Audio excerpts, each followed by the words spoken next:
Hi everyone, मेरा नाम कुमार दिव्याश्री है और आज इस वीडियो के माध्यम से मैं हमारा जो न्यू सीआरपीसी है अर्थात हमारा जो बीएनएसएस है, भारतीय नागरिक सुरक्षा संहिता के रिगार्डिंग उनके तमाम प्रोविज़न पे डिस्कशन करने जा रही हूँ। तो आई होप यह वीडियो आप लोग के लिए काफ़ी हेल्पफुल एंड सपोर्टिव रहेगा। आशा करती हूँ कि इस वीडियो के माध्यम से आप लोगों को काफ़ी कुछ जानने को मिलेगा। तो आइए अब इस वीडियो के माध्यम से हम लोग भारतीय नागरिक सुरक्षा संहिता जो हमारा न्यू सीआरपीसी है उससे संबंधित विभिन्न बातों को जानने का प्रयास करें। तो अगर मैं भारतीय नागरिक सुरक्षा संहिता की सबसे पहले एक परिभाषा के रूप में इसे व्यक्त करने का कोशिश करूं, तो इसकी परिभाषा की अगर मैं बात करती हूं तो यह इस प्रकार से है। परिभाषा तो नहीं, बट हाँ इसका एक शॉर्ट परिचय मैं ज़रूर देना चाहूँगी। इसमें जो हमारा कुल धाराएं जो हमारा न्यू रूप से एडिट की गई हैं वह हमारा 9 है, जो कि हमारा सीआरपीसी में ये सब सारा कॉन्सेप्ट नहीं देखने को मिलता था। बट अब हमारा बीएनएसएस में ये सब सारे कॉन्सेप्ट को हमारे लाए गए हैं। तो मैं एक एक कर इसे बताने का प्रयास करूँगी।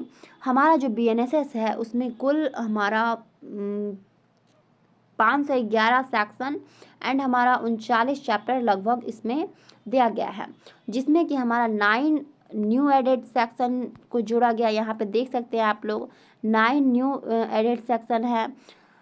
देन हमारा जो 39 जो हमारा 39 जो है वह हमारा सब सेक्शन को यहाँ पे जोड़ा गया है। इसी प्रकार हमारा कुल 44 जो इसमें नए परंतु स्पष्टीकरण यानी कि हमारा जो क्या हमारा अपवाद के रूप में जो हमारा देखा जाता है इसमें 44 मुख्य रूप से अपवाद को जोड़ा गया है।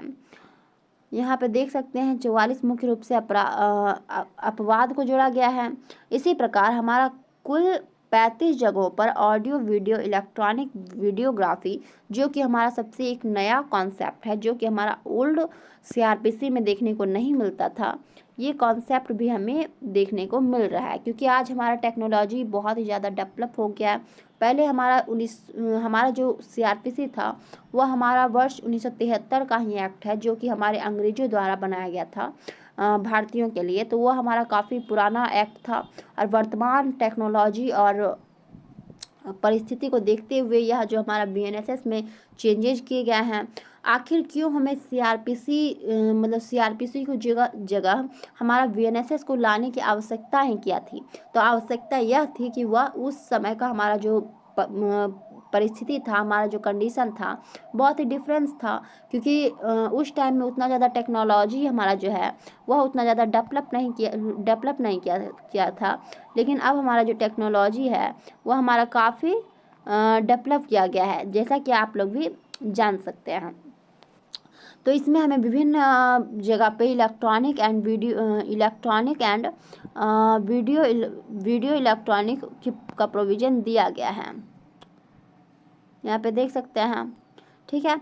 इसमें है त्वरित न्याय प्रदान करने के लिए 35 स्थानों पर समय सीमा निर्धारित की गई है, यानी कि जल्द से जल्द लोगों को जस्टिस मिल सके और कोर्ट पर भी इसका बर्डन कम हो सके। तो इसके लिए यह प्रावधान किया गया है कि कुछ चीज़ों के लिए, कुछ टर्म के लिए समय सीमा को निर्धारित किया गया है, जिससे कि कोर्ट के द्वारा भी केसेस को जल्द से जल्द सॉल्व किया जाए और कोर्ट पर भी उतना ज़्यादा केसेस को सॉल्व करने का बर्डन ना हो और लोगों को भी जो भी मामले से संबंधित पक्षकार है उन्हें भी एक जस्टिस के रूप मिल सके। तो यहाँ पे 35 स्थानों पर समय सीमा निर्धारित किया गया है। कुल 15 प्रावधान जो है यहाँ पे हमारा निश्चित किया गया है, अर्थात रिपील किया गया है, जो कि हमारा सीआरपीसी में देखा जा सकता था। लेकिन हमारे जो बीएनएसएस में है उसमें 15 प्रावधान को 15 ऐसे प्रोविजन है जिन्हें बीएनएसएस से रिपील किया गया है। इसी प्रकार कुल 177 प्रावधानों को संशोधित किया गया, यानी कि बीएनएसएस में या फिर सीआरपीसी में जो हमारा 177 प्रोविजन था उसको बीएनएसएस में कुछ ना कुछ रिपील कर, कुछ ना कुछ अमेंडमेंट उसमें कर, इसमें हमारा न्यू बीएनएसएस में इसमें लाया गया है। तो आगे की बात अगर मैं करूं तो इसमें आगे हमारा परिभाषाएं अर्थात हमारा जो डेफिनेशन क्लाउज है उसमें किन किन डेफिनेशन को न्यू रूप से एडिट किया गया है और किन किन डेफिनेशन जो हमारा पहले का था उसको लाया गया है। इन तमाम बातों को डिस्कशन करूँगी। तो इसमें हमारा जो धारा 2 का जो हमारा भारतीय नागरिक सुरक्षा संहिता का जो हमारा धारा 2 है, उसमें हमारा जो न्यू एडेड सेक्शन है वह हमारा यहाँ पे देख सकते हैं आप लोग भी, वह हमारा श्रव्य दृश्य इलेक्ट्रॉनिक संसाधन जमानत पत्र बंध पत्र एवं इलेक्ट्रॉनिक संसूचना है, जिसे कि मुख्य रूप से न्यूली एडेड सेक्शन यह सब हमारा है। तो इसी प्रकार यहाँ पे अब पीड़ित व्यक्तियों के लिए यहाँ पे औपचारिक रूप से आरोप लगाने की आवश्यकता, ये सब सारे तमाम बातों को दिया गया है। फिर यहाँ पे अन्वेषण की परिभाषा हमारा 2 का सेक्शन 2 का हमारा यहाँ पे देखा जा सकता है। यहाँ पे आप लोग देख सकते हैं सेक्शन 2 का ठ में दिया गया है। इसी प्रकार हमारा सेक्शन जो हमारा 2 का जो च ये सब है, च में हमारा भारत, ट में हमारा महानगर क्षेत्र, प्लीडर, विहित परिभाषा, ये सब सारा हटा दी गई है। लेकिन पहले जो हमारा CRPC में था उसे यहाँ पे हटा दिया गया है। यहाँ पे बोला गया है कि देश भर के, यहाँ पे क्या बोला गया है प्रोविज़न, यहाँ पे बोला जा रहा है कि देश भर के जो हमारे यहाँ पे बोला जा रहा है कि देश भर के न्यायालयों एवं न्यायाधीशों की श्रेणियों की रूपता जो हमारा तृतीय श्रेणी था, और जो हमारा मेट्रोपॉलिटन, जो कि हमारा बहुत बड़ा कॉन्सेप्ट है, जो हमारा CRPC में देखा जा सकता था, मजिस्ट्रेट यानी कि हमारा जो 3rd श्रेणी का मजिस्ट्रेट है या फिर हमारा जो मेट्रोपॉलिटन मजिस्ट्रेट है, सहायक सत्र न्यायाधीश है, उनके पद को यहाँ पे समाप्त किया गया, जो कि हमारा CRPC में देखा जाता था। तो इन सारे बातों को यहाँ पे बताया गया है। तो अब अगर मैं बात अभियोजन से संबंधित परिवर्तन, अर्थात किस प्रकार से BNSS में एक जो कोई भी कार्यवाही प्रोसीड की जाती है किस प्रकार से की जाती है, उनसे संबंधित करूं, तो इसमें क्या क्या चेंजेस देखने को मिल रहे हैं और CRPC से इसमें किन किन क्या क्या चेंजेस लाए गए हैं, उन तमाम बातों पे एक डिस्कशन करने का प्रयास करूंगी।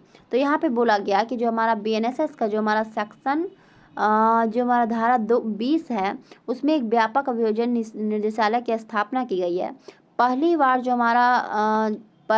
हमारा सेक्शन 20 का 1 का खो है, उसमें जिला अभियोजन निर्देशालय, उसमें क्या बोला गया है, जिला अभियोजन निर्देशालय का प्रावधान किया गया, यानी कि CRPC में ऐसा कोई प्रावधान हमें देखने को नहीं मिलता था।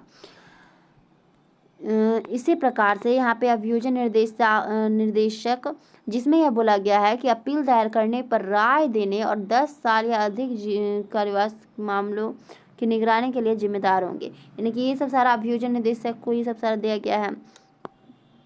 देन यहाँ पे बात किया गया कि सहायक लोक अभियोजक की अनुपस्थिति में किसी अन्य व्यक्ति की नियुक्ति के मामले में जिला मजिस्ट्रेट को ऐसी नियुक्ति से पहले राज्य सरकार को, यानी कि अगर यहाँ पे पब्लिक प्रोसिक्यूटर या फिर जो हमारा सहायक असिस्टेंट पब्लिक प्रोसिक्यूटर जो है हमारा, अगर वह ना रहे, तो अगर किसी साधारण व्यक्ति को किसी व्यक्ति के द्वारा अपने मामले में नियुक्त किया जाता है, तो इसके लिए जो हमारा मजिस्ट्रेट को ऐसी नियुक्ति से पहले राज्य सरकार को 14 दिन का नोटिस देना आवश्यक माना गया है। तो ऐसा प्रोविज़न यहाँ पे किया गया है।